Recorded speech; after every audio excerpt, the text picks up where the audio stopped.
welcome on this beautiful day. We won't keep you that long, but it's just a gorgeous day. So my name's Jeannie Rosner. I think I've met most of you. There are some new people here today. Welcome to the new people. Welcome to the old people.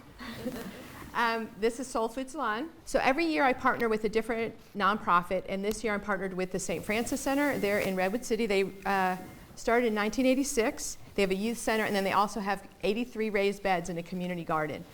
And that's where we come into play. So our hope is to help them enhance their community gardens this year. And it's probably about a $10,000 endeavor. Change out some of their soil and compost and the irrigation. And we're going to give some education for the gardening. And I'm going to probably do a little bit of nutrition education, some cooking with them. And so far we've raised about $6,500. So we need another $3,500. So that's where you all come into play. SoulFoodSalon.com, the main page, the About page. In the middle, there's a little blurb about who we're partnering with. There's a short video that I created. And then there's a link to make a donation. It takes you to PayPal, and you can make your donation. The only glitch with that is once you've made the donation, then it'll come up with another screen. Just write for Soul Food Salon, please. Okay, so today I have the pleasure to introduce Sandra Tsai, who has an MD and an MPH. And she works at Stanford in the Stanford Women's Heart Health Clinic, Preventive Cardiology. And she is going to share with us many things about heart disease, some of the risks that we maybe have genetically and our lifestyle, and then she's going to share ways to combat it. Thank you. So I see a lot of familiar faces out here, so that's really fun. I'm very excited to be talking to you today because all the information I'm sharing today is information that I have shared with many patients on an individual basis and things that I think everybody should know.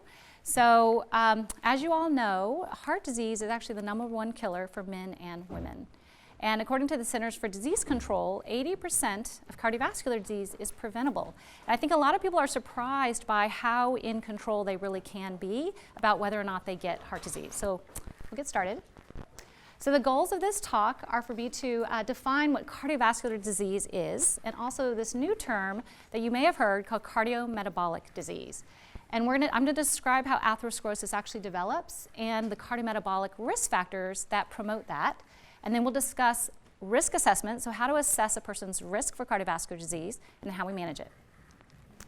So first we'll talk about cardiovascular disease. So cardiovascular disease is an umbrella term, and then when we say cardiovascular disease, we're really referring to all of these different things on this screen. There's several more that I have not listed here, but in general, I'm really, when I focus on today is going to be coronary artery disease, but there's hypertension, stroke, heart failure, arrhythmia, which is basically where the most common arrhythmia that you may have heard of is atrial fibrillation, but it's basically where your rhythm is not your normal rhythm. And then heart valve problems. A very common one is aortic stenosis, which tends to happen as people get older and their valves become calcified. So this picture here on the right is probably what you all have imagined coronary arteries to be, which is you have the normal artery with a pretty wide open lumen, and then on the right, a narrowing of the artery because of an obstruction. So this is what we call obstructive coronary artery disease, and coronary standing for the arteries on the outside of the heart, which I'll show you a picture of also.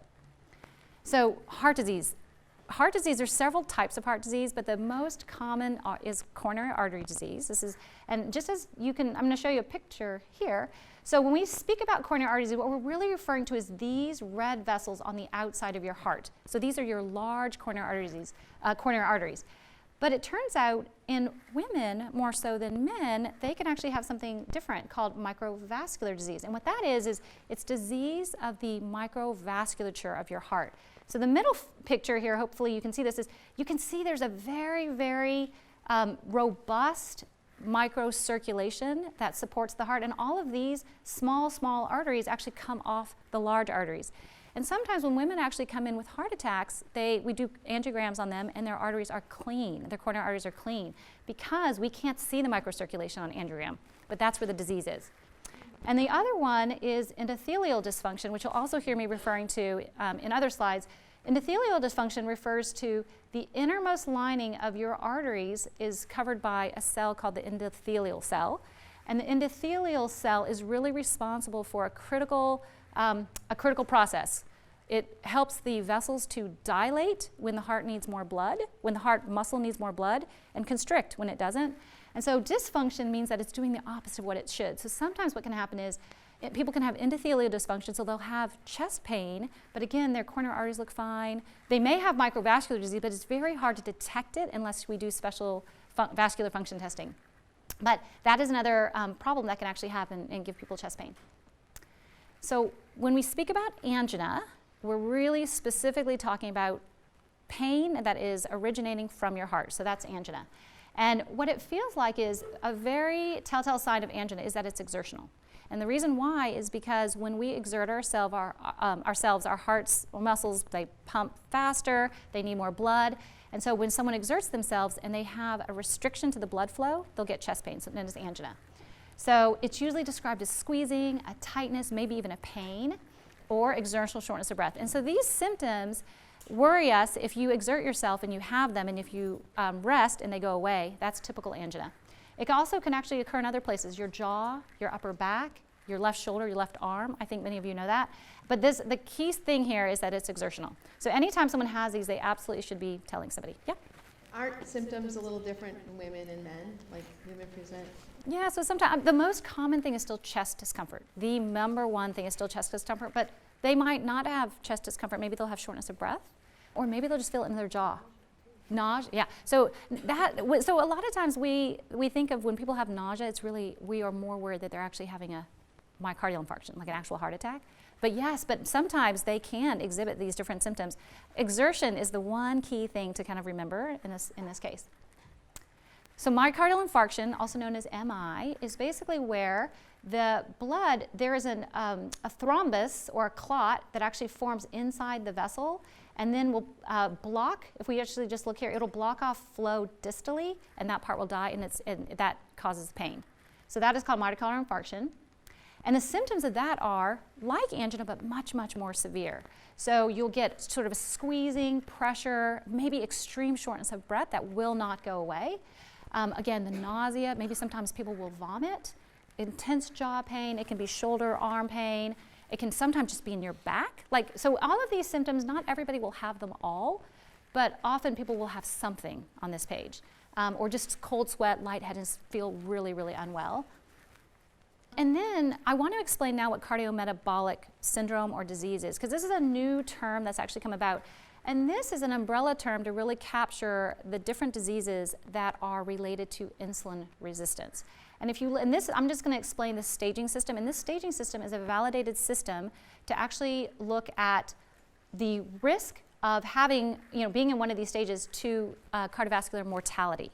So you can actually see here that CVD, which stands for cardiovascular disease, is actually in stage 4, which basically means that cardiovascular disease is a type of cardiometabolic disease. And it's because the majority of cardiovascular disease is cardiometabolic in nature. And so that's the preventable part. You actually can prevent cardiometabolic diseases, and so we're going to talk about that. So if you're in stage 1, you're actually metabolically healthy, very low risk for having heart disease. If you're in stage 0, if you're in stage 1, you actually might have 1 to 2 of these risk factors: blood pressure problems, triglyceride problems, an elevated waist circumference, or a low HDL.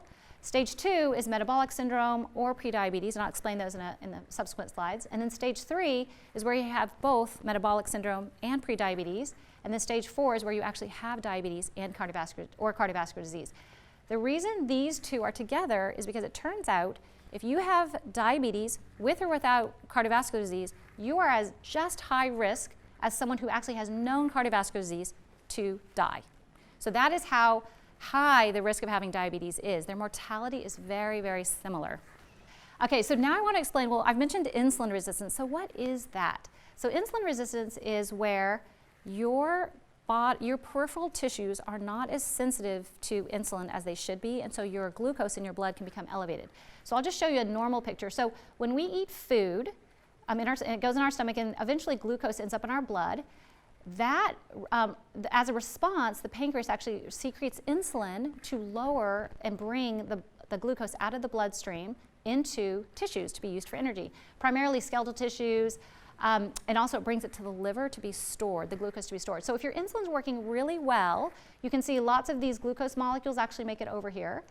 If you have insulin insensitivity, or also known as insulin resistance, what happens is the same response happens. You secrete insulin as a response to glucose in the bloodstream, but now very few of these glucose molecules actually make it inside of these organs because these organs do not respond that well to insulin. So as a response to that, you actually will increase your secretion from your pancreas of insulin, and ultimately what happens is insulin is a storage hormone.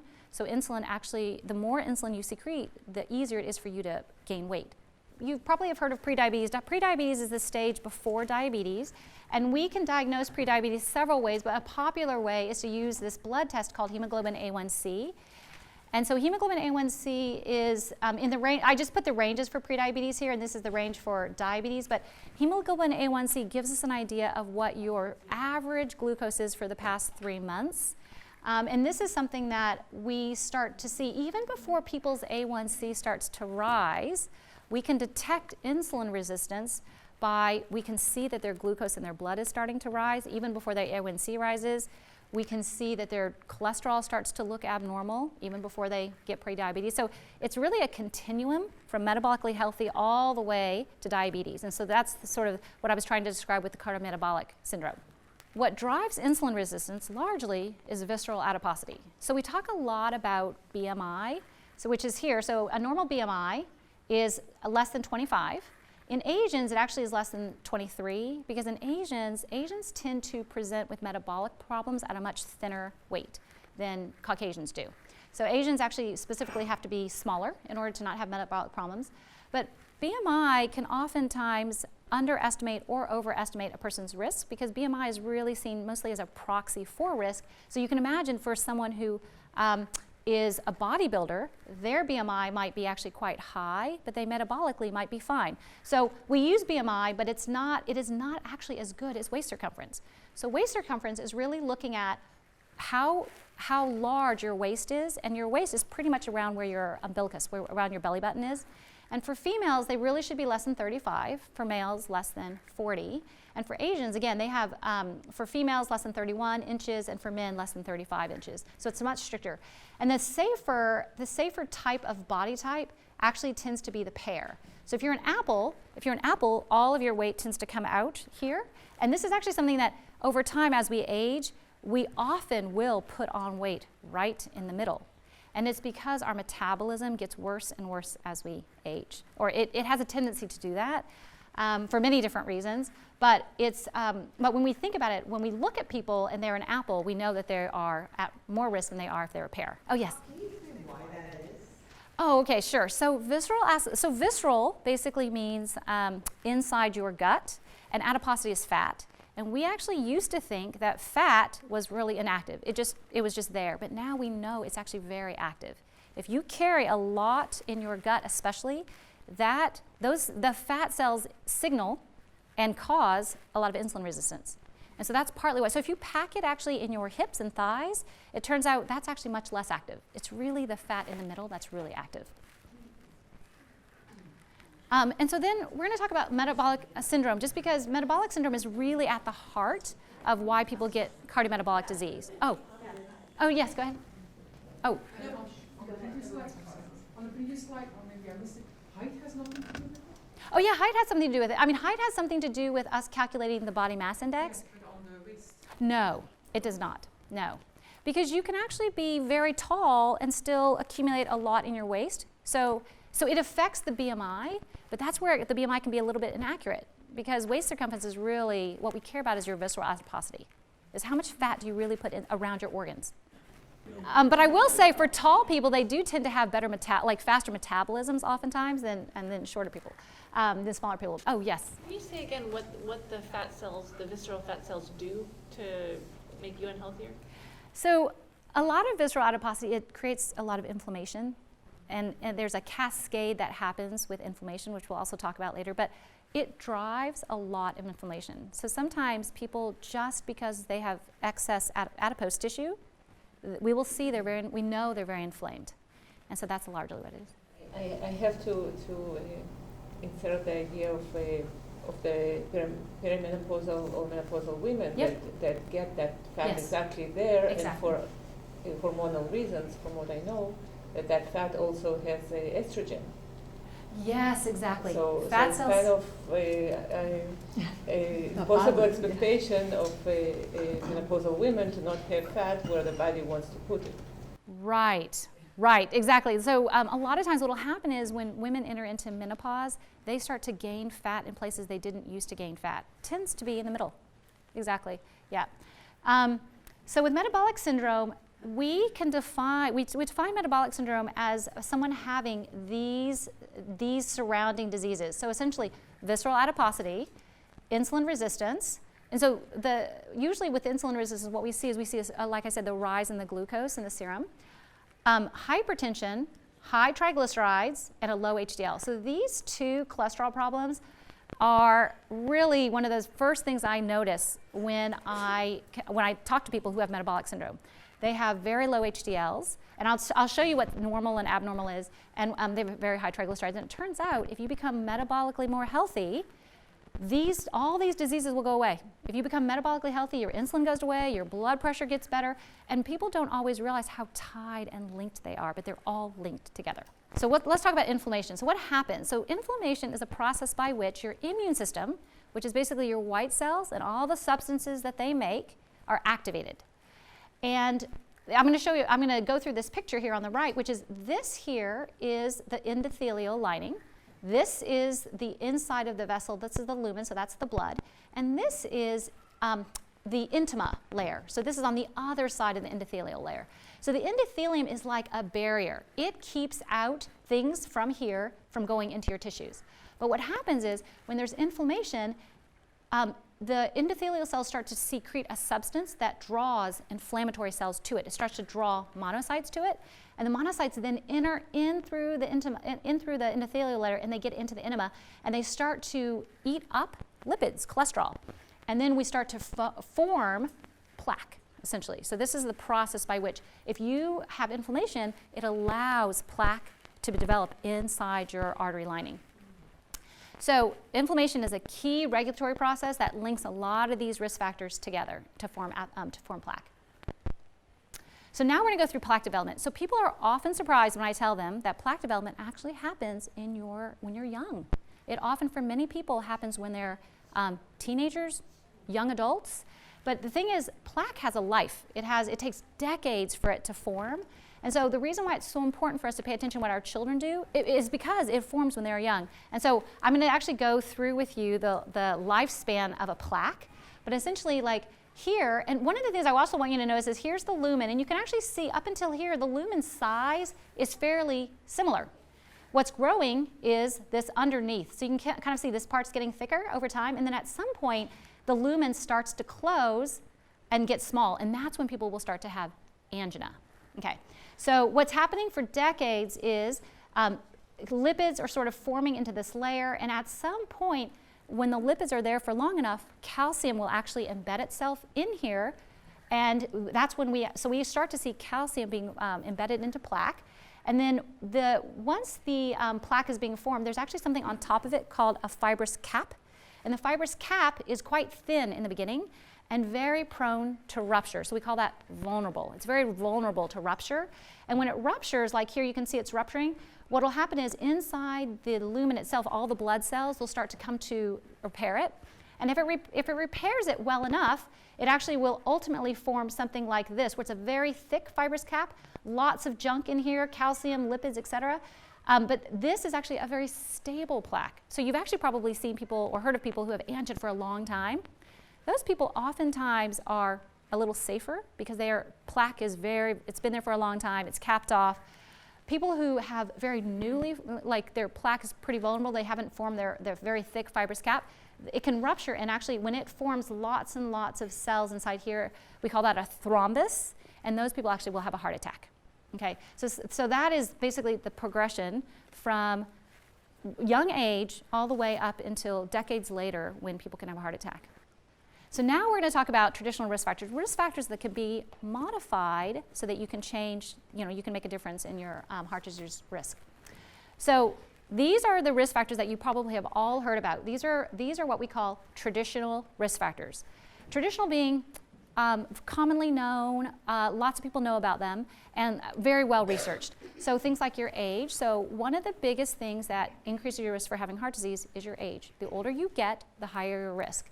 And it's largely because, just like I showed you on that atherosclerotic progression, the pathogenesis of it, it takes decades, and so the older you are, the more likely you are to have it.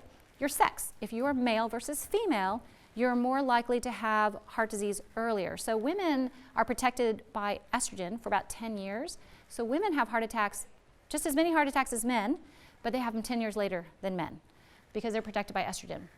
And then family history of early heart disease. So this is really important. Family history matters a lot. So if anyone has a family history, they need to be sure to really get a risk assessment. I think anyone who has a family history of heart disease absolutely needs a risk assessment. But we consider early heart disease to be a first-degree relative, so mother, father, sister, brother, so that's first degree relative, if the male is less than 55 or if the female is less than 65. So again, you see this 10-year separation. That is considered early heart disease. Those are non-modifiable. You can't change those things. Okay, so modifiable are whether you smoke, what your blood pressure is, if you have abnormal lipids, if you have diabetes, unhealthy diet, a sedentary lifestyle if you don't exercise, and whether or not you have excess weight. So one of the things I notice a lot when I see patients is many of them don't know what their numbers are. Like they don't know what their cholesterol is. They don't know what their blood pressure was at their last visit. And I think it's really important that you know these things because it matters as to whether or not you should be working to make them better. So, and sometimes what will happen is your doctor won't always mention it to you or they won't always consider it to be as important, depending on how much you tell them. So I think it's really important for you to know what your modifiable risk factors are and what your numbers are. So these are the risk factors. These are your traditional risk factors, and these are the ideal numbers. So we prefer, if your LDL is less than 100, your HDL is greater than 60. Men and women also have different cutoffs. Men tend to have HDLs in the 40s. Women really need to have their HDLs in the 50s or above in order for their risk to be optimum. Blood pressure should be less than 120/80. Your glucose should be less than 100. Your diet should be high fiber, low in saturated fats. You should be exercising to the guidelines, which we'll talk about later, so 150 minutes per week. Your body mass index should be less than 25, less than 23 if you're Asian, and you should not smoke. When we talk about prevention, there's several different stages of prevention. Primordial prevention is where we are really trying to reduce the onset of any of these risk factors before they even develop. That's primordial. Primary is where you have a risk factor and now we're trying to mitigate it, improve it, modify it. So, because we're trying to prevent you from having a heart attack or a stroke. So that's primary. Secondary prevention is where you've now had an event, you've had a heart attack or a stroke, or maybe you've had a stent placed. Now we're trying to prevent it from occurring again. So that's called secondary. Oh, yes. So on your slide that has the cholesterol levels listed. Yes. Can you talk a little bit about like overall cholesterol? I mean, because sometimes I know people have high levels of the really good cholesterol and maybe borderline Yes. Okay, great. bad cholesterol. Can you talk a little bit Yeah. about that? Because I think Yes. that seems to me it would make Yes, yes. So I'm going to talk a little bit further about cholesterol later, but I will say that I don't pay attention as much to total because I look at all the components within it, just like you said. So HDL is a component. HDL, we prefer it to be above 60. Sometimes HDL will be 90, 100, 110, 120. So sometimes in cases like that, there's actually something called dysfunctional HDL.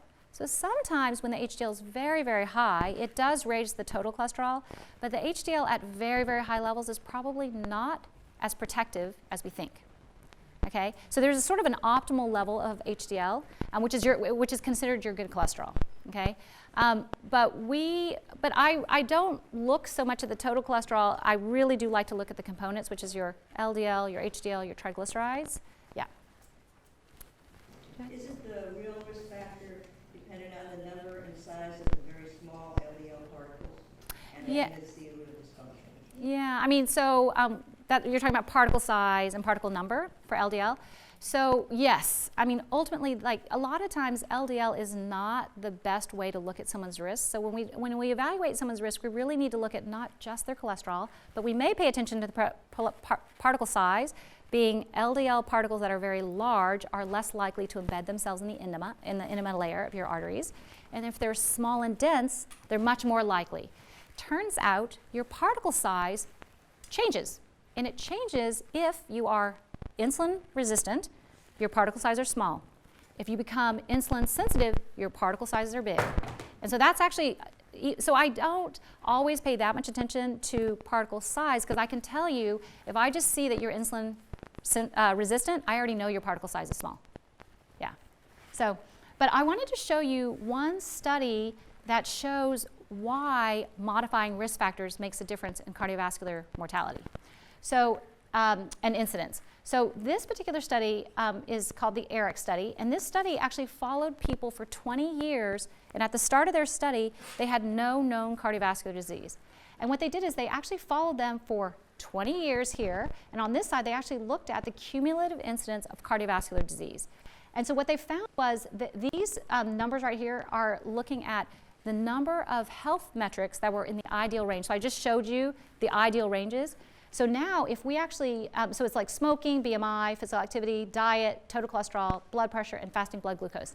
So if we actually look at people who had no health metrics in the ideal range, look at how high over 20 years the incidence of cardiovascular disease. Compare them to people who had at least 4 metrics in the ideal range. You can actually see what a huge difference. It goes from like 45% to less than 10, maybe 9%. So it turns out every risk factor that you modify and put into the ideal category improves your risk over time. So that's why even if we can't get all of your risk factors within the ideal range, if we can get some of them cumulatively, it helps. So now we're going to talk about how when we have a patient come to the clinic, what do we go through when we're talking about prevention? What are our guidelines? So the first thing is we do a risk assessment.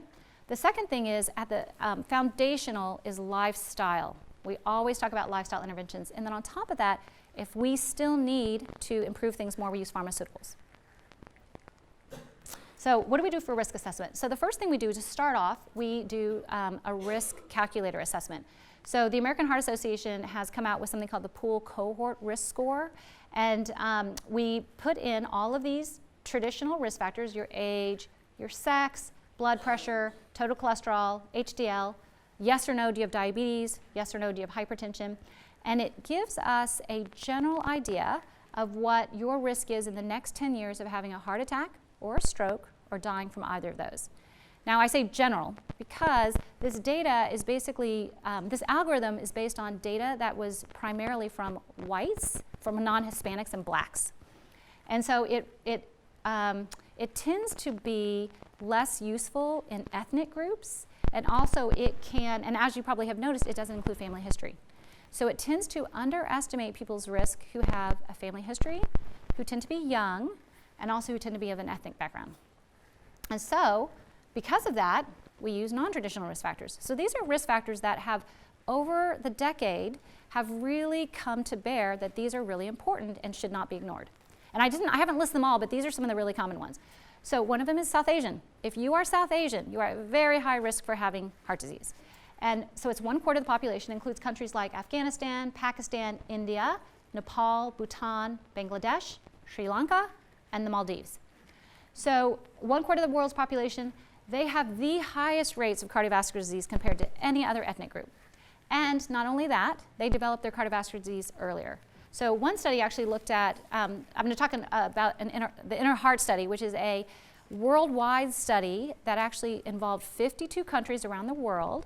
And what they looked at was they looked at what were the risk factors that were associated with having a heart attack. And what they found was when they looked at the age of a South Asian compared to a European for their first heart attack, the age, South Asians would have it at, their first MI at 53 compared to Europeans at 63. So it's quite a bit earlier. And also they have a twofold higher prevalence rate for type 2 diabetes. So a lot of what's happening to South Asians is driven by insulin resistance. Yeah.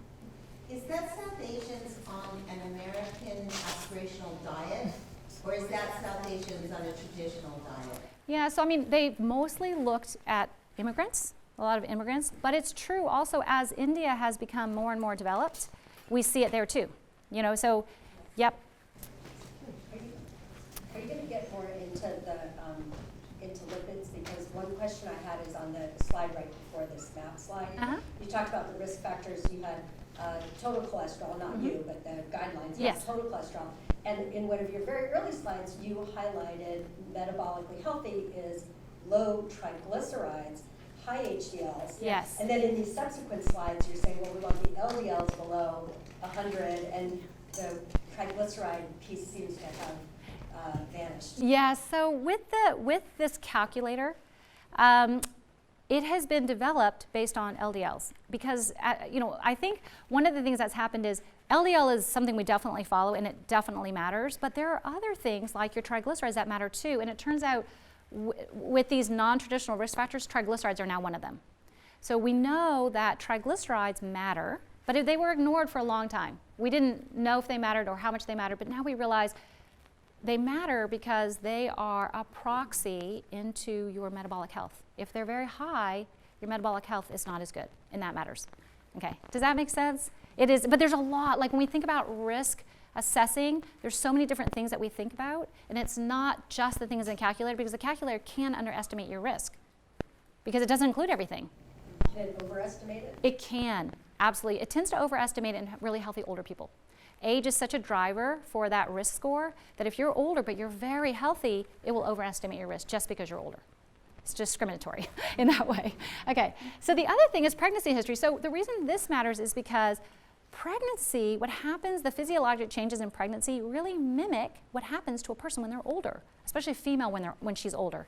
And so, for example, if you have hypertension in pregnancy, preeclampsia in pregnancy, or diabetes in pregnancy, you are at much higher risk for having cardiovascular disease and diabetes in the future. So if we just look at how much, a woman who has had these risk factors, she's at a 2-fold increased risk for having a stroke and heart disease. That's significant. That's on the order of smoking, essentially. Hypertension 4-fold, and CMD stands for cardiometabolic disease. So if she's going to have cardiometabolic disease, it can occur as early as 2.5 years after pregnancy is over. So she's, you know, these are young women. So a lot of times what I try and really convey is that if a woman has ever had these, she really needs to let somebody know so that we're just really aggressive about making sure from a cardiometabolic standpoint we're really paying attention.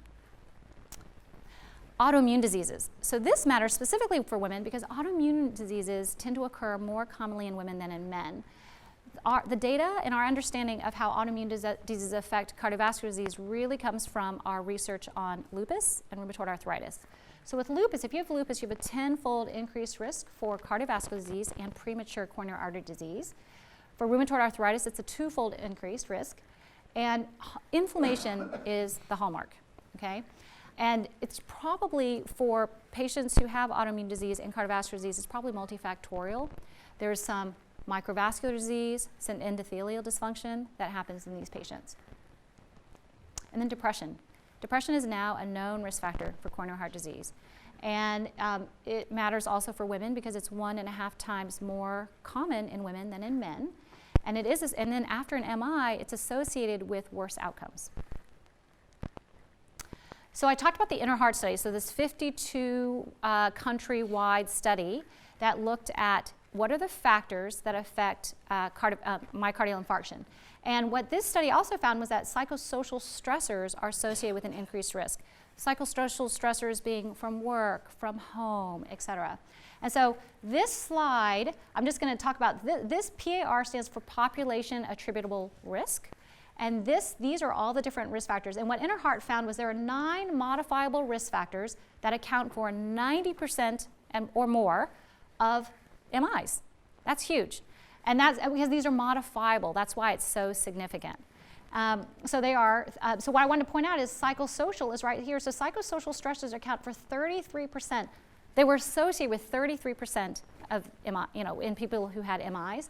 That was just behind smoking, and it is also behind lipids. So lipids being lipids contribute the most to cardiovascular disease, but then the next thing is smoking, and then psychosocial stressors. So when people ask me, does stress matter? It absolutely does matter. So I listed a lot of non-traditional risk factors, and then once, and so I used the calculator first to get a general risk idea, and then I looked to see if they have any other non-traditional risk factors. And then if I'm still not sure what their risk is, we have screening tools that we also use to try and really hone in and refine a person's individual risk.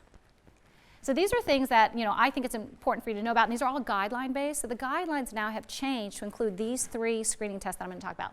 So one of them is high sensitivity C-reactive protein. So this is a protein that is a marker for inflammation. And what's interesting is there was a seminal trial that came out called the Jupiter trial, and really looked at this question of inflammation. Does inflammation matter in cardiovascular disease? So what they did was they recruited 18,000 patients, and at the beginning, none of them have known coronary artery disease. They randomized these 18,000 people either to getting rosuvastatin, which is a cholesterol medicine, or placebo.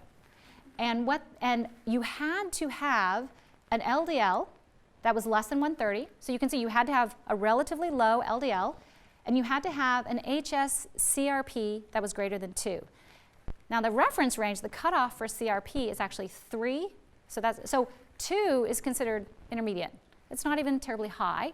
So basically, in order to enter this study, you had to have no known coronary artery disease, you had to have a relatively low LDL, and you had to have an intermediate range for your HS-CRP. That's what that is again. Oh, the high sensitivity the C-reactive protein? Yeah. Oh, sure. It's an inflammatory marker. Oh, okay. So it is a marker of inflammation. So basically what this means is these are people who seemed like they were fine. Like it's not like they had autoimmune disorder. They had a mildly, just an intermediate level inflammatory marker.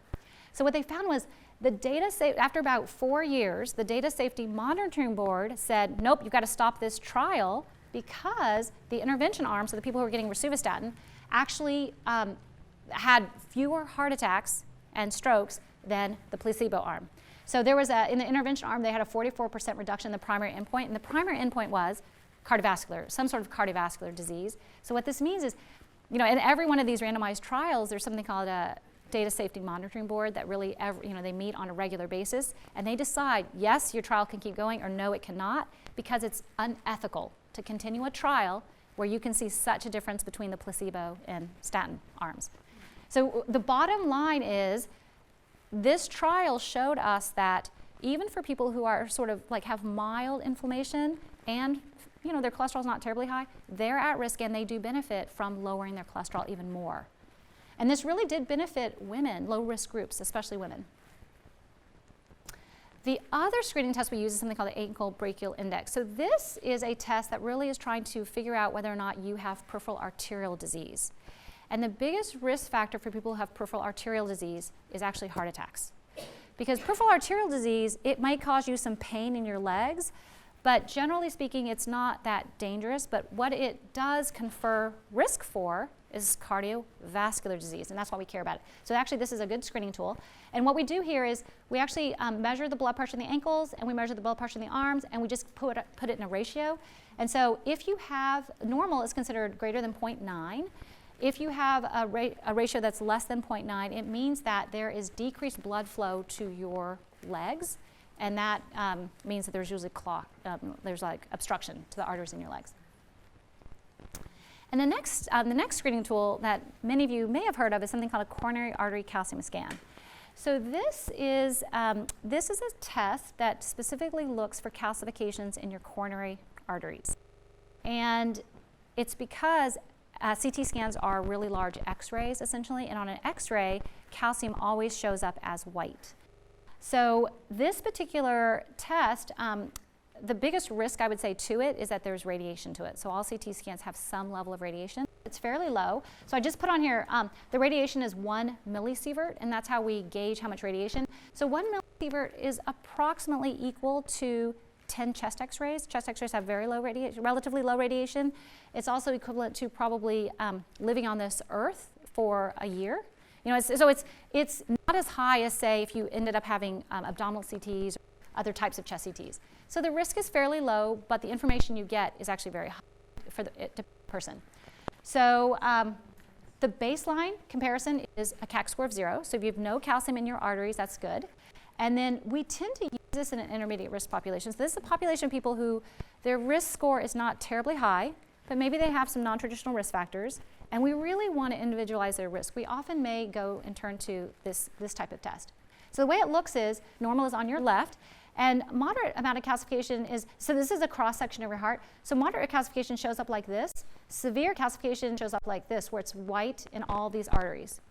And you can get a score, and the higher the score, the more significant your atherosclerosis is. And we, looking at epidemiologic data, we actually do know that people who have very, very high scores, they're definitely at higher risk for having death, heart attacks, et cetera. And this, it does improve our risk stratification for a lot of people. And how do you reverse that? You can't reverse calcium. You can't. No. So, but the good news is we use it as a risk assessing tool. So if someone has a lot of calcium, all I can tell them what their risk is based on their calcium score. It also tells me that when you have calcium, just like I showed you on the progression of athero, before calcification is, there's plaque buildup, but it just hasn't calcified. So anytime there's calcified plaque, there's plaque that hasn't calcified, and that can be regressed. That can go away. And so we can't make what's there and calcified, we can't make that go away, but we actually can, by modifying your risk factors, make the rest of it go away, the soft plaque go away. Yeah. Is the, just the fact that you call it calcium, can be affected, I guess, by people taking a lot of calcium and maybe eating or drinking in their diet, and you think about kids in this country do drink a lot of milk. Right. My husband being from New Zealand, none of the kids drink milk. Oh, okay, right. So they get their calcium in different ways, and that must impact all this. That's a great question, and it does. It does. So there has been data now, that has looked specifically at dietary calcium versus supplement calcium. So calcium that you take in a supplement. And there's a link between people taking calcium in a supplement and more calcifications. So there has been a link. However, they don't exactly know why. They're not really sure if it's because when you take a supplement, is the distribution of the calcium more or different than if you take it, if you got it from food, like a dietary source, like cow's milk or cheese. So that, or yogurt, that form of calcium probably is different than if you take a supplement. So we do prefer that people they get calcium from their food and then make it up in a supplement if you need to, because you're not getting what you need, which is usually 1,200 milligrams per day for a female who's postmenopausal. So, and partly it's the inflammation drives a lot of this. If you don't have the inflammation, you're very unlikely to embed plaque. So the key is to keep lowly, like not inflamed, is to not be inflamed. When you talk about inflammation, do you mean any kind of inflammation in your body, not just having to do with your heart? Yes, so inflammation is caused by many different things. So just being overweight will cause you to be inflamed. Like if, for example, if we check people who are obese, if we check them, their high sensitivity C-reactive protein, it will be high. If they actually lose weight, that C-reactive protein will just come down. So things like that, absolutely. So it's inflammation from many different things. That's why autoimmune disorders, they cause inflammation. Yeah. You're talking about the high C-reactive protein, but I see they can take C-reactive protein, and I just learned about high one, and that's the one that I actually take. Yes, so we use CRP if we're just following certain types of inflammation. Like, so oftentimes they'll use that one if you have an autoimmune disorder to figure out, are we controlling your autoimmune disorder well enough? They use CRP. HSCRP is specifically used for cardiac screening, very, very specifically. So so we use them in different ways. Okay, I'm just going to ask, what's low and high in terms of numbers for C-reactive, so the HSCRP? Well, for your calcium score. Oh, okay. So 0 is ideal. Right. Less than 100 is considered mild plaque. From 100 to 300 is moderate. And from greater than 300 is considered severe. And I definitely have patients who have so their CAC scores, we call them CAC scores, so their CAC scores are in the thousands, and they have not had any cardiac event, thankfully, and then some who have cardiac scores less than 100 who do have cardiac events. So even though we can somewhat predict what's going to happen, we can't always predict. And just going back to family history matters a lot. So a lot of times, the most vulnerable people are people who have family histories of early heart disease, and they have, they may have low CAC scores, but they're still very vulnerable because there's a lot going on with that we still don't understand as to what drives people to have early heart attacks in their family. And the other thing I do want to make sure I mention is I'm talking a lot about cardiometabolic disease today and insulin resistance, but there's actually another type of, there's a very high cholesterol genetic problem called familial hypercholesterolemia, where your cholesterol is very, very, very high. You may not have any metabolic problems at all, but you still need to address that cholesterol. High cholesterol by itself is a concern, okay? So I just want to make sure everybody understands that as well. So risk factor management. So let's say we've done your screening and we've identified that you have several risk factors, and now we want to know, we need to manage them. So lifestyle, like I said, is the foundation of all of this. So exercise. The recommendations are 150 minutes per week of moderate intensity exercise plus 2 days per week of muscle strengthening. Or if you prefer vigorous activities like running or cycling, spinning, you can do 75 minutes per week of vigorous activity. The guidelines also say 300 minutes per week if you want what they call additional benefits. So the minimum is 150, but keep going up if you want additional benefits. And don't forget the muscle strengthening, because this part is so important, especially for women as they're aging. What happens naturally is women start to lose all of their lean muscle. It just naturally, every single year, 7% of your lean muscle is going to go away. And if you don't do muscle strengthening activities to build your lean muscle, your metabolism just keeps getting worse and worse every year. So lean muscle helps improve your metabolism.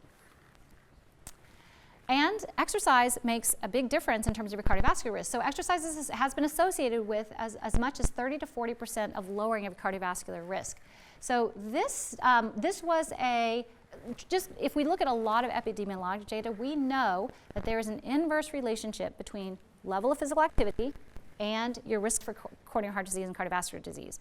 So moderate intensity may lower it as much as 20 to 25%, while vigorous intensity 30 to 35%. And exercise is a great way to control your blood pressure too. It lowers blood pressure by, on average, 5 to 8 millimeters of mercury. So how do you differentiate between moderate and vigorous? So moderate is like brisk walking. So something where your breathing is faster and you know your heart rate is faster, but you can still, you usually can still talk, during it. So that's probably the equivalent is brisk walking or maybe slow cycling, recreational cycling, that sort of thing. And vigorous is really running and cycling, where your heart rate's definitely up and you're breathing pretty fast. Yeah. I have a question about the high intensity workouts. There have been studies showing that intense drive and then rest periods between them for short periods of time. So are you talking about high intensity interval training? Yeah. Yeah. 20 seconds on, 2 minutes off, 20 seconds. What is that? Yeah. What are the studies there? Yep. So in terms of HIIT, which is high intensity interval training, it does tend to improve your metabolism better than just long, slow, moderate intensity.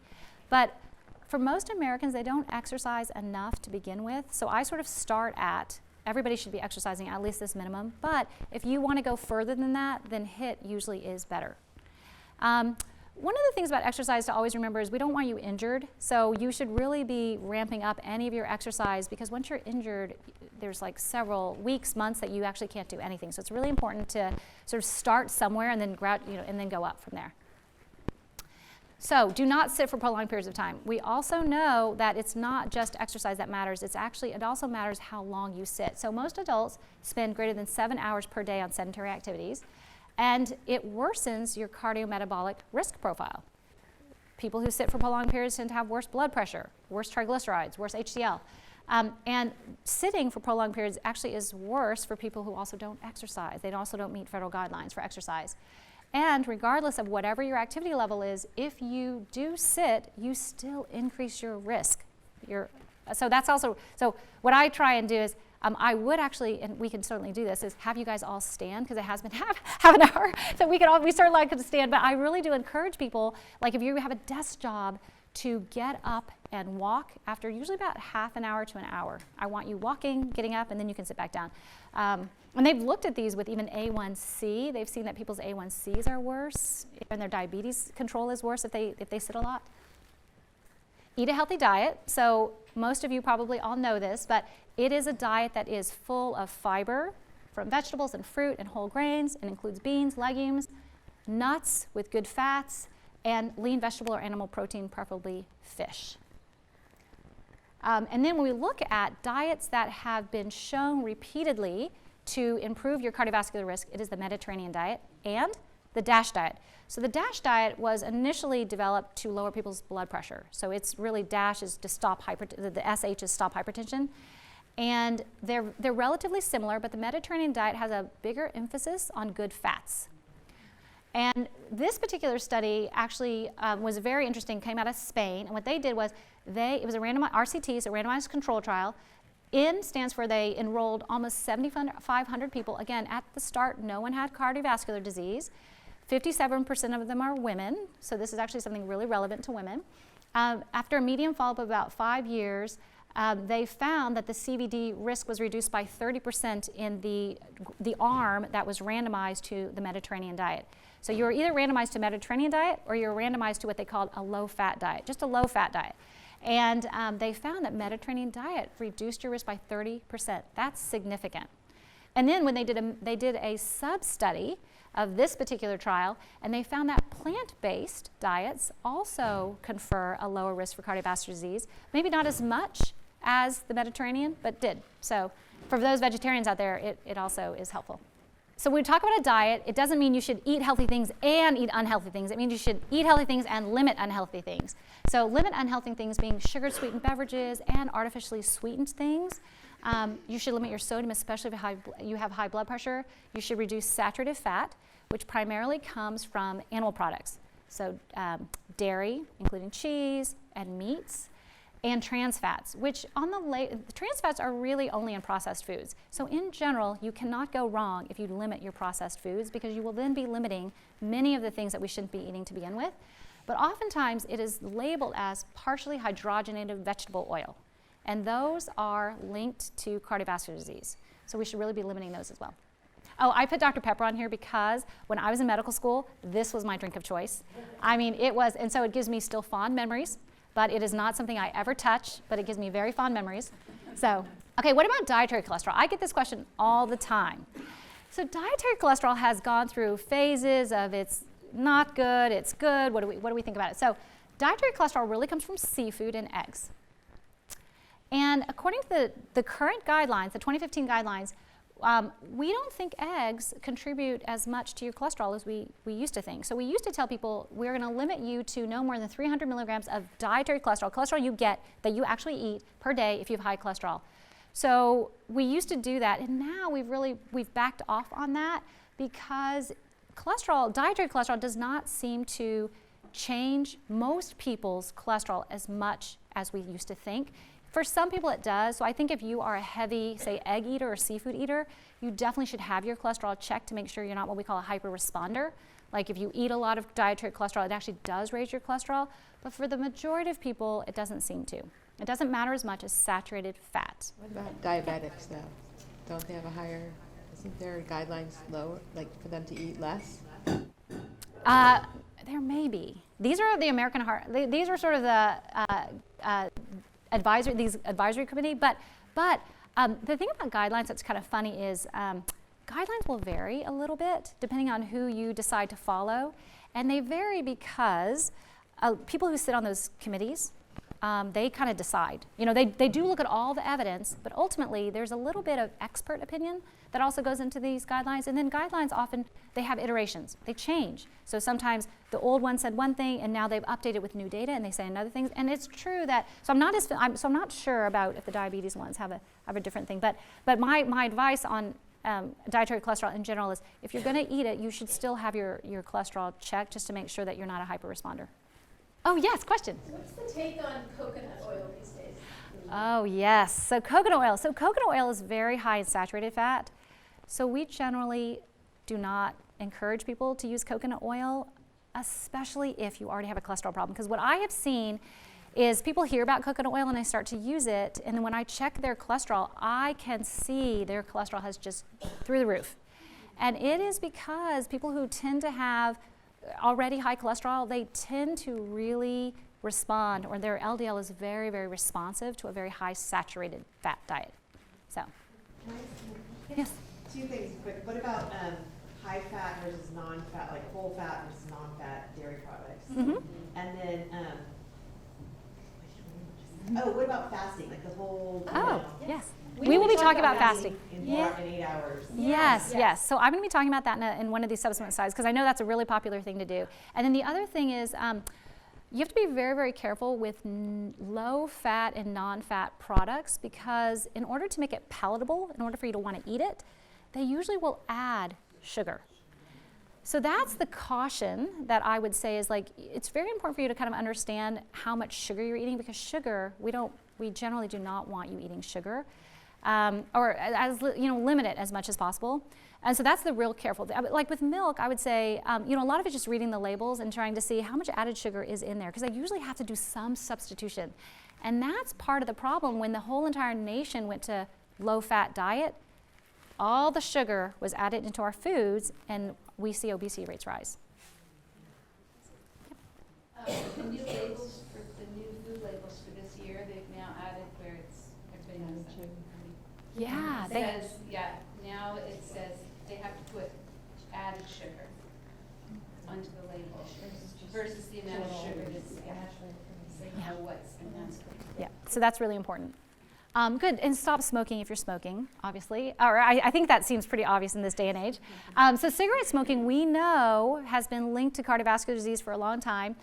The risk is 2 to 4-fold, but it turns out vaping or e-cigarettes are bad as well. So there was a recent study that actually linked e-cigarettes to a 55% increased risk for heart attacks. And they used this database called, it's the National Health Survey. And so they used this data from 2014, 2016, and 2017. And so this is national level data, and found that there was an increased risk. Because the e-cigarette companies have really been saying, you should move over to vaping. It's better, and it probably is better, because cigarette smoking has so many other toxins to it, but it's not safe. And so this is really something that we still encourage people to completely stop smoking. For those who are overweight or obese, we encourage losing weight. I find, though, this is not my main focus. My main focus when I counsel people is, I want your diet and your exercise at goal, and then we'll see what happens to your weight. Because a lot of times for people who are trying to lose weight, they've struggled with it for many, many years. So I don't make it my biggest target, but usually what will happen is, if you start to meet dietary and exercise guidelines, your weight usually will come down. Meaningful weight loss is weight loss that affects your metabolism. So it's enough weight loss that we can see a change and improvement in metabolism. So usually that's only 5%. So usually at whatever you start out with, if you can lose 5% of that, usually it's meaningful. And paying attention really to waist circumference for many people over the actual BMI is to really measure the waist. And then, so lifestyle interventions we talked about, and then pharmaceuticals. On the spectrum of treatment for weight loss is weight loss drugs, and also bariatric surgery. So we still use those as tools for people who've really tried lifestyle intervention and still are not getting where they need to be. And we really offer it in people who have a lot of risk for developing cardiovascular disease, and we want that risk lower. So it's worth it, or to consider at least using medicine or surgery. Fasting. Okay, so this is really, really popular. So I want to talk a little bit about fasting. The two most common types of fasting that we will suggest in our clinic is modified fasting regimens, which is also known as the 5-2 diet, which basically asks people to 5 days out of 7, you eat a healthy diet, but you don't have to limit your calories necessarily. And then on the 2 days that you're fasting, usually it's maybe it's a Monday and a Thursday. For those 2 days, you actually limit your caloric intake to 20 to 25%. So it's quite a bit lower. I would say the biggest feedback that I've gotten from patients on this particular is that they're very, very hungry on those 2 days. And so sometimes this isn't the best for everybody, but this is pretty popular. Our dietitians use this a lot. Overall, it does have metabolic benefits. It does improve metabolism, but it doesn't seem to be that much better than, say, continuous calorie limitations. So where we just ask you just to limit your calories every single day. But that is one method we use. And the other one is time-restricted eating, where really we're trying to get you to eat within a small window each day. And time-restricted eating really supports what we call prolonged nighttime fasting. So you're just fasting a long portion of the nighttime all the way through until the morning, and maybe even part of your morning. And really to try and keep your eating during daytime hours, okay? Do you have a recommended window? 8. 8 hours. Usually 8. So usually we try and get you to 8 hours, but we start with 12. If you can at least fast for 12, then move to 10, then try to move to 8, that's what we prefer. Yeah. So I wanted to talk a little bit about why we think it works and like what's the hypothesis behind why it works. So this figure on the right, probably hard to look see from the back, but basically these factors are what we believe fasting will affect. So the gut microbiome, your circadian clocks, and your lifestyle factors. So your eating, we think that probably fasting, it does change and modify some of your behaviors. And then it affects your risk for having obesity, type 2 diabetes, cardiovascular disease, and cancer. And it turns out risk factors for cancer are very similar to risk factors for cardiovascular disease because cancer also has an inflammatory component to it. So if you are actually trying to improve your cardiovascular health, you're actually improving your risk for cancer too. So circadian rhythms are basically biologic clocks inside our body. And we have and circadian rhythms are there because it is our body's way to allow physiologic processes to occur at optimum times for efficiency. So you have a central circadian rhythm in your brain, and then you also have peripheral circadian rhythms in your tissues, your liver, your skeletal muscle cells, your fat. And if these circadian rhythms are desynchronized, it actually can cause energy intake problems. It can change the way you process energy. And so the circadian rhythm has an impact on metabolism throughout the day. So for example, we know that throughout the day your insulin sensitivity decreases, which basically means that your peripheral tissues, they don't recognize insulin as well at night compared to they do during the day.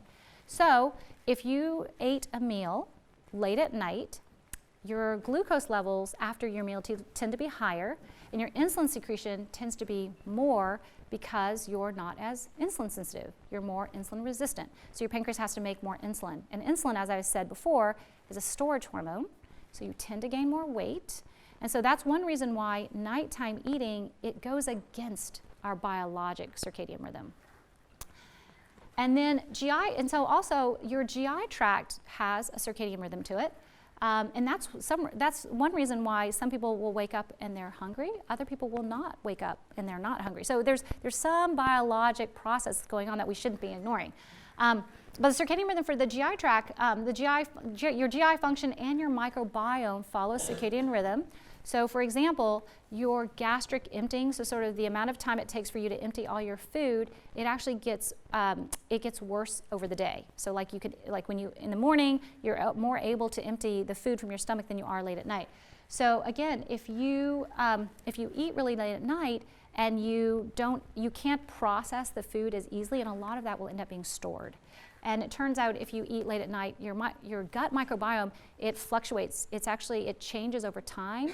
And if you eat too late at night, it turns out you will actually make the diversity of your gut microbiome not as good. And so you can't process your energy, like the food as well. Also, and there's a risk for gaining weight. And then fasting regimens also tend to affect your health behavior because usually what will happen is if you restrict to 8 hours, usually your calorie intake will decrease. The amount that you eat will decrease. And so that's partly how it affects your behavior. And we talked about stress. Stress is very, very important for cardiovascular disease. So we always ask our patients about their stress. And the things that we tend to recommend are mindfulness-based stress reduction, which is really just a method of reducing your stress that makes you more present And it really is very helpful for a lot of patients. So this is, for short, it's called MBSR, so mindfulness-based stress reduction. Meditation. Exercise is always a big one. So I use exercise first if people are not exercising enough. That's the first thing I use to help them manage their stress. And of course, yoga. And so these have all been supported by lots of literature. Sleep. Just wanted to put a baby on there. So sleep at least 7 to 8 hours. So this is also really, really important to not ignore the fact that we all need 7 to 8 hours of sleep. For people who get this amount of sleep and they still feel tired, that is a signal that something is probably going on with your sleep. After you sleep about 7 to 8 hours, you should feel good. You should wake up, you should feel refreshed, and you should also be able to last the entire day until nighttime. If you can't do that, one of the things I really encourage people to do is to evaluate for sleep apnea. So sleep apnea is a condition where during the nighttime, when your muscles that are responsible for helping you breathe, they lose muscle tone. Naturally at night, you just lose some of your muscle tone. And when you lose it, sometimes what can happen is not enough air can get through your airway, either because your tongue falls back and blocks your airway, or the trachea itself collapses. And so you don't get enough oxygen, and because of that, your body doesn't allow you to get into very deep levels of sleep because it is trying to keep you alive. So it prevents you from going very, very deep, and so you never get to the restorative sleep. So people with sleep apnea always are tired all the time, and they fall asleep very easily on the couch in the afternoon. The other thing is insomnia. That's the other reason people don't get enough sleep. They go to bed, and they can't fall asleep, and so they get like 5 hours of sleep a night. And so insomnia is something that also needs to really be treated. And one of the most effective ways for treating insomnia is something called cognitive behavioral therapy. Cognitive being, we change the way you think about sleep. Behavioral being, we change how you approach sleep. We change all the things that you do around before you go to bed. So this is extremely effective. I've actually seen people on multiple sleep medicine go through cognitive behavioral therapy and come off the sleep medicine. Yeah. So the sleep medicine center in Sunnyvale that belongs to Palo Alto Medical Foundation has one doctor that runs a group courses 6 weeks long. Yes. For that. Yes, exactly. So it's usually 6 weeks long, and they teach you how to think about sleep differently, because for anyone who ever has had insomnia, what tends to happen is the longer you have it, the more and more you are worried about it. You actually become frightened in a way to go to bed. You don't want to go to bed. And it's because your brain has now made a connection to your bed to say, that bed is for wakefulness. It's not for sleepiness. So it sort of perpetuates itself. So cognitive behavioral therapy tries to break that cycle, and it's very effective. And also what's really also very effective is going to bed at the same time and waking up at the same time, because the regularity of it really helps your body. Okay, so blood pressure. Let's get into blood pressure. So blood pressure is one of my favorite things to talk about, and mainly because I think that everybody needs to know what their blood pressure is. Everybody should know that normal blood pressure is less than 120/80. That is normal. When you go to the doctor's office, oftentimes your blood pressure might be higher because you're nervous, maybe you had to fight parking, you couldn't find parking, whatever. So a lot of times what I have people do is I have them monitor at home. If your blood pressure is higher than 120/80 in the doctor's office, I would like for you to monitor your blood pressure at home. And the way you do it is, it's 7 simple tips to get an accurate blood pressure reading. This is from the American Heart Association. So you should be sitting in a chair, your feet should be on the ground, your arms should be at the level approximately of your heart, and you should have been sitting there for about 5 minutes before you take the first reading. And then we usually will ask you to take 2 readings and average the 2. And then if your home readings are normal, then you have normal blood pressure. If your home readings are not normal, then you should talk with your doctor about that. In terms of controlling blood pressure, what we do tend to do is we do have non-pharmacologic ways to control it, but for someone who basically, the way we determine whether or not you need treatment is depending on your risk. So if you're at high risk versus low risk, we decide when to put in drugs. So for people who are at high risk, and high risk being you're at high risk for having cardiovascular disease, if you're at high risk, we tend to use drugs to get your blood pressure less than like in this range, 120 to at top 120 to 129. If you are at low risk, you have high blood pressure, but you really don't have that many risk factors, we may say, okay, let's keep using lifestyle, and we usually will try and make sure that their blood pressure is no higher than, usually 140. I tend to use like 130 over 80 is my cutoff. I usually want everybody's blood pressure at the top number to be less than 130. But for people who are low risk, we often will say, keep using lifestyle to try and get your, keep using lifestyle, and we don't use drugs until your blood pressure gets up to this level. Or like higher than this, we'll use drugs to try and get it to this level, okay? But I think the main takeaway is everybody should know what their blood pressure is. And if it's high in the clinic, you really should make sure what it looks like at home. That's the main thing. Non-pharmacologic ways to treat blood pressure are weight loss, actually reduces blood pressure by 5 points. Healthy diet, potentially by as much as 11. The data sort of varies on this, but it absolutely does lower it.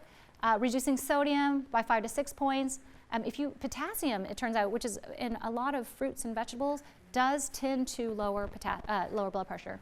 Physical activity by 5 to 8 points, and moderation in your alcohol, it will lower it as well. So let's talk about lipids. Okay, so lipids, I also want everybody to know, we talked about what was ideal for LDL. So actually, let's see, desirable. Okay, so here they put, so this slide actually is a little bit different than what I put on the other slide, because but ideally, we actually want your LDL below, not as high as 130, I would say less than 100. We want your HDL at 60 or above, your triglycerides below 150, and the total cholesterol less than 200, only because it really gives an idea of what's happening down here. Like this number just tells us what's happening down here, but really what really matters is what is happening down here, okay? In terms of the recommendations for management of cholesterol, we tend to, in anyone who has had heart disease, so this is called secondary prevention, we actually want to lower their LDL usually by 50%. So this column right here is just telling you, if I were to see your cholesterol and I actually have a goal for your cholesterol to be lowered, this is really just talking about I want to lower it 50% versus say 30% and how I decide that. So everyone who has heart disease, their cholesterol, this is really the LDL, their LDL should be lowered by at least 50% from where it is. So let's just say you had a heart attack and your LDL was not that high, let's say it was 130, that LDL now needs to be 70 or lower than 70, something like that. And if you have not had a heart attack, so primary prevention, we automatically will ask you to consider being on a statin if your LDL is 190 or above. So this is a pretty high LDL. So if it's as high as this, and it's partly because we're really trying to capture people who have familial hypercholesterolemia. People who have familial hypercholesterolemia usually have LDLs in the 200s, 300s, 400s, and we don't want to miss those people. So those people, absolutely, we want to make sure that we put them on a statin, usually. If you have diabetes and your cholesterol is your LDL is above 70, we'll want to lower it by 30%. If you're at high risk, which means that your risk score is high, we'll want to lower it again by 50%. And again, intermediate risk by 30%. So that's generally how your doctor approaches their advice to you. They look at your risk and they decide how much they want to lower your LDL. And so how do we treat LDL?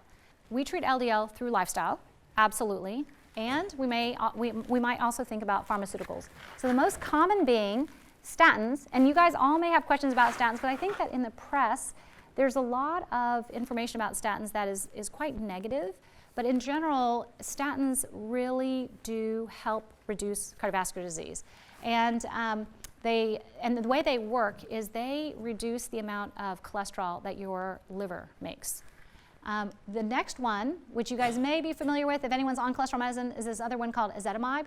And this one it prevents cholesterol from being reabsorbed in your intestines. So then it gets eliminated in your stool. And then we have another one called PCSK9 inhibitors, which is the newest one. And for people who have had any sort of heart disease, this is like a lifesaver drug. Like for many people who've had familial hypercholesterolemia, where their LDL is 800, statins really, if they lower your cholesterol by 50%, it can really only get their LDL down to 400. So these medicines can lower it even further by 60% or more. Are there side effects? There are. I would say all drugs do have side effects. So when we weigh our advice to people about using medicine, it is really because we believe the benefit to you is very high, and we can and the risk is in relationship low. But yeah, Medicines, I would say all medicines probably, they do have side effects. The goal really is though to lower your cholesterol without having you have side effects. Because many people will take statins without any problem at all, and they don't have any side effects. And so that's fantastic. If we give you a statin and you do have a side effect, we tend to do something different. We don't want people to have side effects. Yep.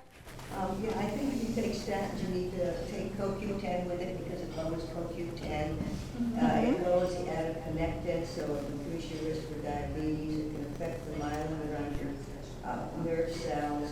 And I think also some people are saying it doesn't prevent heart attacks, and we need cholesterol. According to some studies, the sweet spot for cholesterol is 221, 225.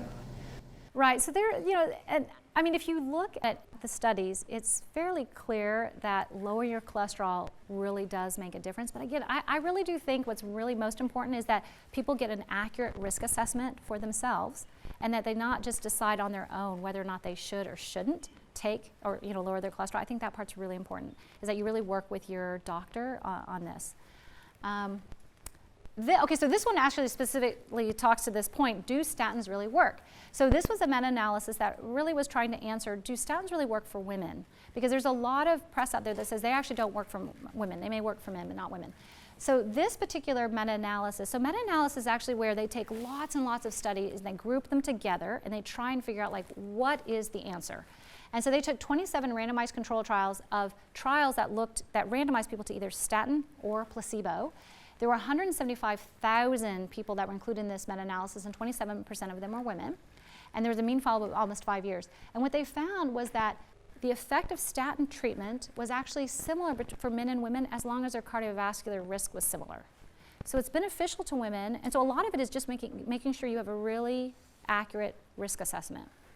And that it actually lowers major coronary artery events by 20% for every 38 milligrams per deciliter reduction in LDL. So that basically means that whatever your LDL is starting at, for every 38 points that I lower it, your risk goes down by 20%. So that's pretty significant. And then aspirin. This is another very controversial topic. I have a lot of patients who are willing to take aspirin, but not necessarily willing to take, say, a statin. And so I just wanted to kind of touch on, well, what's the current evidence on aspirin? So aspirin absolutely is used in secondary prevention. If you have had a heart attack, a stroke, no question, aspirin is beneficial. Primary prevention is really where the debate has been. So primary prevention, is it helpful for people who have never had a stroke or a heart attack? So it turns out there are 3 very large trials that came out within the last 2 years that have tried to answer this question, especially for older people and for people at lower risk. So it turns out our advice now is we can use a low dose of aspirin in people between the ages of 40 and 75 if they're at very high risk for cardiovascular disease based on a risk assessment. And they're not at any risk for increased bleeding, because the biggest risk to taking aspirin is GI bleeding, some brain bleeding, but mostly GI bleeding. That is not often fatal, but can be very morbid, as in it can cause a lot of problems for people if they have a GI bleed. We do not routinely use aspirin in people older than 70 unless they've had heart disease or stroke. And we don't routinely use it if anyone has had any sort of GI bleeding. So a lot of, again, with aspirin is there's still a lot unknown about aspirin, but these are the current guidelines. And then at home, so as a parent of 3 young boys, I do my best to try and get them to be as healthy as possible. They do not always listen to me. But what I have found works is educating them about added sugar. So, oftentimes if they decide to buy at school a Gatorade, I show them the back and I said, do you see how much added, we go over the label. I teach them how to read labels. And it does make a difference after some point. So I basically say, if you drink this Gatorade, guess what? No more added sugar for like 3 days. Like, that's how significant it is, So I definitely encourage them to try and pick healthy. I think trying to help your family members or your kids, if there's a choice to pick healthy, how to do it, what does that mean? And also teaching the importance of taking care of their body. I do use smoothies, which Jeannie actually taught us how to make some really wonderful smoothies. So I definitely make a lot of smoothies, and I add hemp and chia seeds, whatever you can kind of get in there. And in an Asian household, we have switched from white rice to brown rice, and then really trying to introduce vegetables. I've actually noticed with a lot of adults who do not grow up eating vegetables in their household, they often as adults have a very difficult time getting them in. So I think as children, it's really important to try and introduce them to various types of vegetables and let them know what they are, so that when they're adults, they're really not afraid to try and eat these things. So really the take-home messages are, it's really important to understand what cardiometabolic disease and ways to prevent it, so that we can promote a healthy lifestyle. If you are above the age of 40, everybody should have a risk assessment. You should definitely have that done before before you decide to take any sort of medicines for anything. We talked about your diet, exercise. Aspirin is used infrequently in routine primary prevention. And of course, statin therapy is the first line for lipid lowering if it's needed. And the blood pressure, if you need treatment, the goal is to get it below 130/80, okay? Great, so take care of your body. It's the only place you have to live in. You're welcome. You had mentioned about the Mediterranean diet, the encouragement to eat, not as many animal protein, but maybe emphasize more fish. Can you touch a little bit on omega-3 supplementation, perhaps? Oh, sure.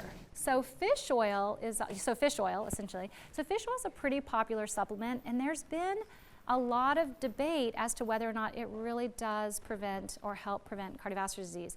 The most recent large studies, usually they're meta-analysis that's sort of looking at this, has shown that there's no real benefit for fish oil in terms of cardiovascular disease prevention. However, what I tell people is fish oil is really often helpful in people will use it for their eyes, for their brain health.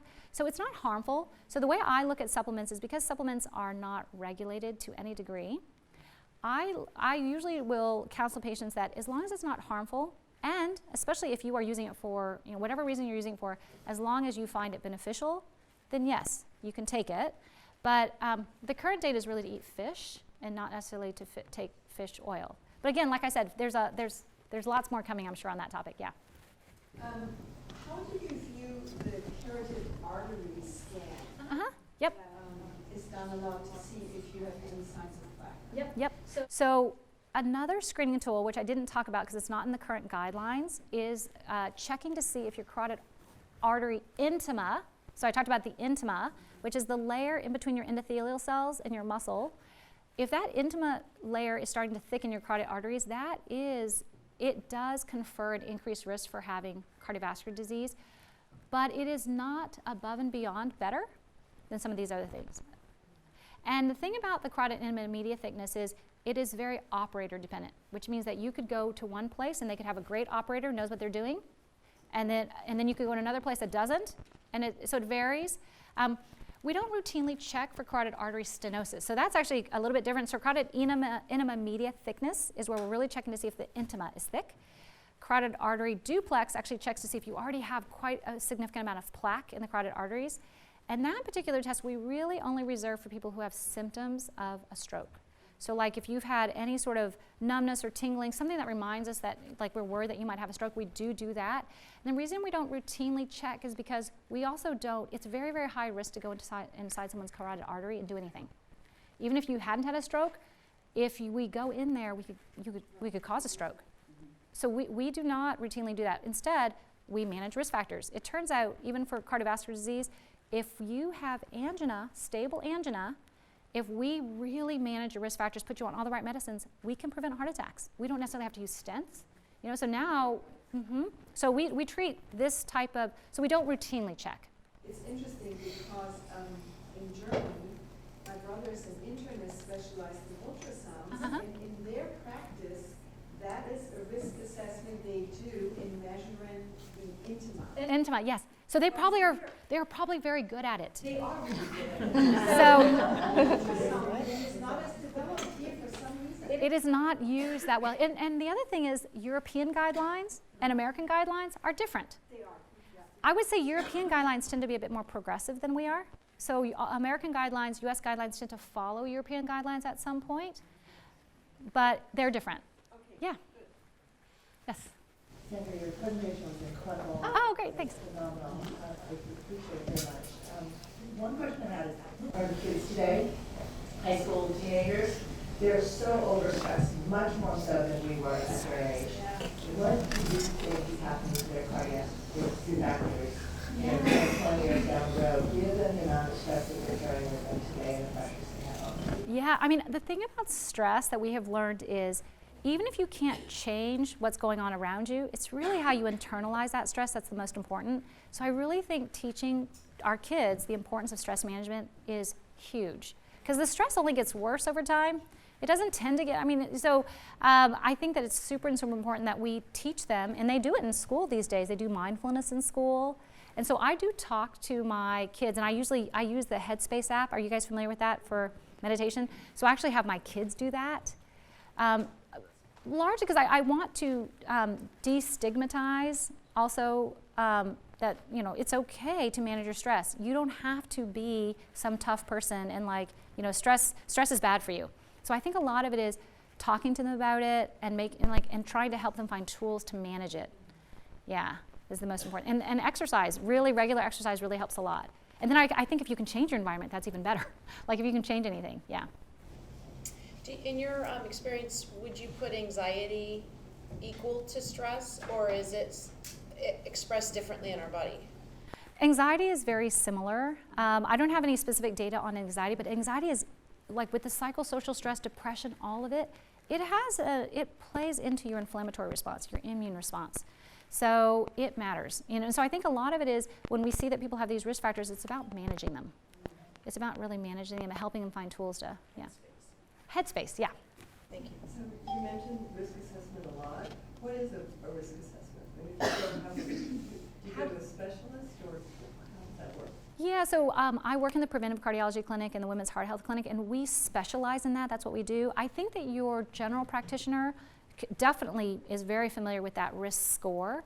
They're less familiar with the risk tools, but I think if you wanted risk assessment, you could definitely, generally preventive cardiology clinics often are, that's what they do. So can someone just go to you? Yeah. Yes, absolutely. So you have my name, and you can sort of just find me, but I'm over at Stanford. Yep. Yeah. I saw that you had a slide there from the CDC. So where can people go for resources, for information? CDC, American Heart Association, what are good recommendations? I'm glad you asked, because I think there's a lot out there. So dependable sources are definitely the Centers for Disease Control, American Heart Association, and I do tend to like the Mayo Clinic. They tend to have very good, reliable information. Often, if you read something, like, you will see that things change over time. Diet guidelines have changed over time. Exercise guidelines generally have not. They've been very, very similar for a long, long time, but diet is one of those things that keeps moving a bit. But I do feel like where the diet guidelines are now make a lot of sense. You know, they recognize sugar is bad, you know, things like this. So I feel like the diet guidelines now are pretty good, but it's always still really important for you to talk to your doctor about some of these things, you know, just to make sure that things are still accurate. But those three sources I think are quite good. Mm-hmm. Yep. The two topics that you didn't talk about is one is the hormonal changes, and second is coffee. Coffee, yeah. So coffee data, you know, I've read coffee data that says coffee is good. You know, so I think, yeah, so coffee's fine for you. Yeah, so I don't think, you know, so I actually think there's data out there that says coffee's good. So what I would say is if coffee makes you not sleep, like if coffee has some sort of effect on you that changes one of these other metrics that we want, like your sleep, for example, or it makes you more stressed or more anxious, that is when perhaps coffee is not good for you. But coffee in and of itself is not bad and possibly good, yeah. The studies on coffee show if you're a slow metabolizer, 1 cup of coffee per day will help increase your lifespan. But if you're a fast metabolizer, which most people are, 1 cup a day is kind of the sweet spot. If you're a slow metabolizer, then it's best to stay away from more coffee, according to the studies. Yeah, I've read that say too. Another way of saying what she said. Yeah, and right, because slow metabolizers for coffee know it. They drink a little bit of coffee, they know. You know, so that you can definitely tell whether or not it affects you, how it affects you. And then in terms of hormones, What I tell women is when they enter menopause, they don't necessarily fall off a cliff, so to speak, but your metabolism changes. Things definitely change. Like the biggest thing I think for a lot of women is they notice weight gain way easier than they used to. And the thing about weight gain is if you don't pay attention to it, you will gain weight, and losing weight is much harder than gaining weight. You know, so a lot of it is recognizing that this is happening to you, understanding that this is physiologically normal, and that we have to just change our eating habits to prevent us from, you know, from gaining weight. Like that's really where I think most women need to, they need to understand that. Yep. Good. Can you just recap your list of what causes inflammation? Oh, sure. A lot of things, but in general, I would say if you don't exercise, if you have an inflammatory diet, a diet high in sugar, I think is very inflammatory. Stress is inflammatory, being overweight is inflammatory, not sleeping enough. So all of these things that sort of those like all of those risk factors, having high blood pressure is inflammatory. So all of those risk factors we talk about do affect the inflammatory process in some way. And it's still for many things poorly understood, but we do clearly understand inflammation is a key player in why people form plaque. Yeah. Yes? Yeah, thoughts on red rice yeast extracts for triglycerides? Yep. I have really low good cholesterol, really low bad cholesterol, high triglycerides. Oh, right, yep. So red yeast rice is actually lovastatin. So lovastatin is a statin, but red yeast rice is the herbal version. So we have a pharmaceutical version called lovastatin, but that's what red yeast rice is. So lovastatin is primarily used to lower LDL, but it also has an effect on triglycerides. So any of these statin drugs, their primary purpose is to lower LDL, but they do have a nice effect on triglycerides, and they may raise your HDL. We do not use drugs to raise HDL. For someone who has low HDL and high triglycerides, it's weight loss. Weight loss, turns out, will increase your HDL and lower your triglycerides. And fasting, like the fasting method that we talked about, it will help.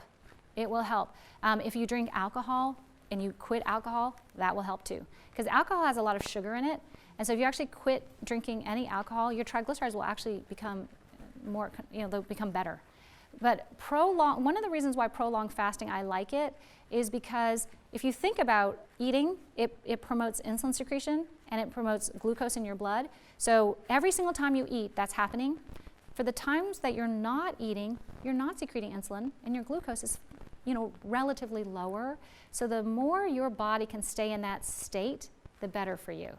So that's why fasting, especially for people who have triglyceride problems and a low HDL, they benefit a lot.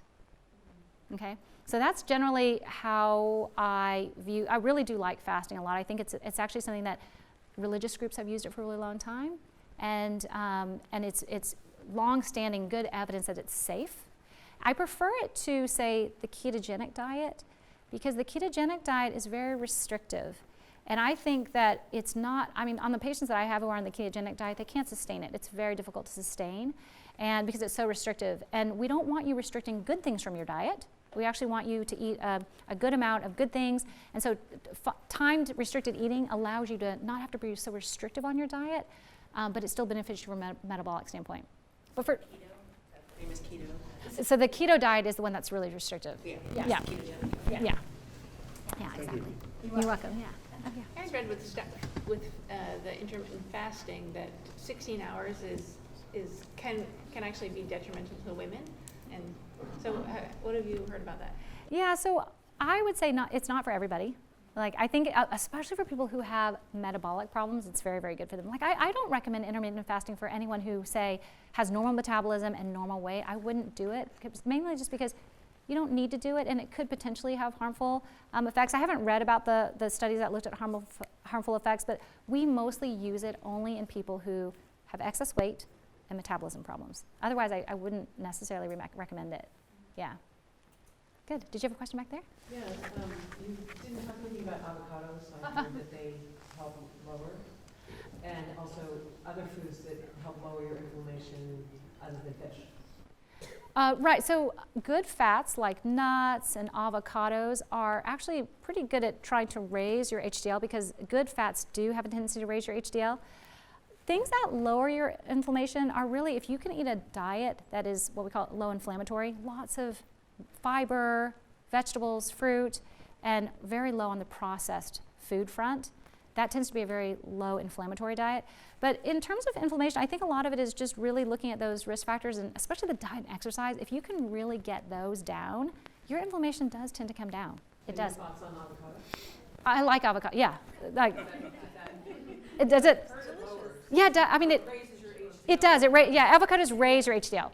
But I mean, the most of fish and not like good fats. Good fats tend to raise HDL. But the thing about raising HDL that I think is much more effective is weight loss. Weight loss and exercise. So weight loss and exercise raise the HDL. Regular aerobic activity will just raise your HDL. Some people have a genetically low HDL that no matter what they do, they can't quite get it up. And that's okay in the sense that it is what it is, and we sort of modify other risk factors. But there are some people who just have a genetically low one. But if your triglycerides are high and your HDL is low, your HDL is low because you're metabolically not as healthy as you should be. Yeah. What about red wine? So red wine is fine. Yeah, in moderation, exactly. So red wine in moderation. So a lot of it is, if it is affecting your triglycerides too much, I will ask people to not drink as much until metabolically they look healthier, and then we add it back. But for women, it should be no more than 1 glass of wine or its equivalent per day, and for men, no more than 2. What is behind that? Is it just how we metabolize it? Those recommendations came through a lot of epidemiologic data that looked at outcomes, and they can see that as you drink more and more and more, it starts to affect your biology. It can raise your blood pressure, it can change your metabolism. So the sweet spot at the moment is that, and there's actually new data saying don't drink much alcohol at all. Like some of these guidelines are really saying avoid alcohol, avoid it altogether. And so I think that's a hard one for people. So I tend to be a moderate in many things, and so I think a lot of it is what can you maintain. Like I don't tend to ask people to do things that I don't think they can maintain. It's about maintaining it and then keeping it. Yeah. So. If you have to use sugar, where's the low glycemic sugar? And I heard Yacom syrup is the lowest. Have you heard about that? No. How do you spell that? Jacon. No, I don't. Oh, okay. No, I'm not familiar. And I would also say that dietitians, like if you have access to a dietitian, they are wonderful resources for really, really specific questions. Because I feel like the dietitians often are on the forefront of a lot of the nutritional science. We do, yes, yeah. We have some wonderful dietitians in our clinic. Mm-hmm. Yeah. Since we're talking about favorites, I just wanted to throw in dark chocolate. I mean, I know it's the same thing, no caffeine thing, but Yes, exactly. Yeah. So I think dark chocolate. There's good evidence dark chocolate is helpful too. And I don't ask people to stop eating dark chocolate as long as their cholesterol looks fine. Or we might have to modify a few things in terms of how much they eat. But generally, most people can get away with eating like a small amount of dark chocolate every day. Yeah. Maybe not a bar.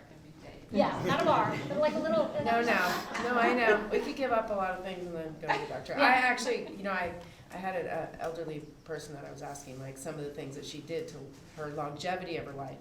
And she said just to get away from the sugar, just have 2 cubes of dark chocolate. Right. Dark chocolate. So that's worked for her. Yep. Works for me. Think about the body scan. I did this full body scan that tells you the body fat. Yeah. Oh, okay. Yeah. Good. So it was not to look at arteries or anything. It was just to look at fat.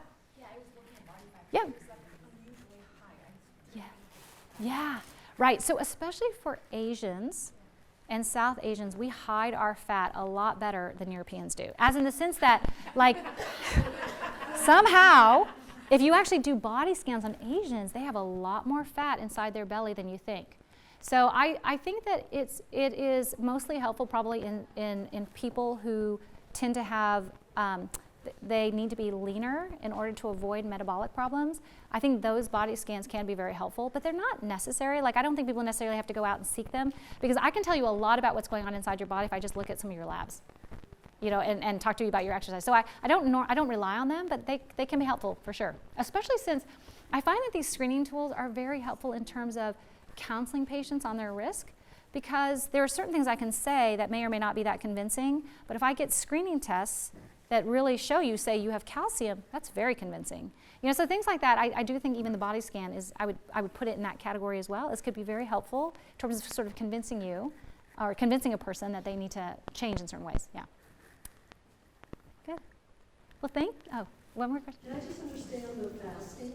So when you consider fasting, is that from, say, 10 o'clock at night till the morning? I mean, you're talking about during the night when you're not eating. I don't know who these people are that are eating in the middle of the night when they should be sleeping. Is that what you consider fasting? Or is it when you're awake? Mostly we try and, you can either end your dinner early, like 5 o'clock, and then you fast, you basically fast all the way until, say, the morning, and you try to fast for at least 16 hours if you can. You don't have to do it every day. I find that people benefit if they just do it, I usually start people out at 3 times a week, and then I see how they do, and then we decide if we need to do more days than that. And what's intermittent fasting? Is that during the day when you just skip, say maybe you have breakfast but then you don't eat until dinner? I mean, right, so some people do it differently. Some will start their fast, some will start eating at noon, and then they'll eat their lunch and they'll eat their dinner, but then they don't eat at all until after dinner until lunch the next day. Yeah. And then how does that affect diabetics? Mm-hmm. Because as you were saying, the only reason that your insulin changes is when you consume food. So if you're diabetic, which I always thought would be wrong, if you don't eat any food, you're not going to need insulin. Your sugars aren't going to, you're not going to go. Yeah. So fasting benefits diabetics a lot as long as they're not on insulin. So if you're on insulin, things change. So I don't recommend fasting for anyone who has diabetes who's on insulin. It can be dangerous, but if you are not on insulin and you have glucose problems, fasting does help you. But then you can't not eat forever.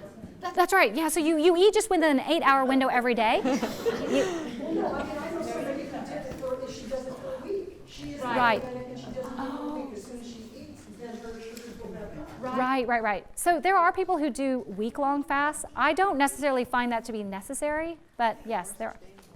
And it's not sustainable. But some people do it. Some people do it. Yeah, they do. So. Just follow on. What can you drink? Water and black coffee and green tea are usually, you can drink those on your fast. Good. Well, thank you, everybody.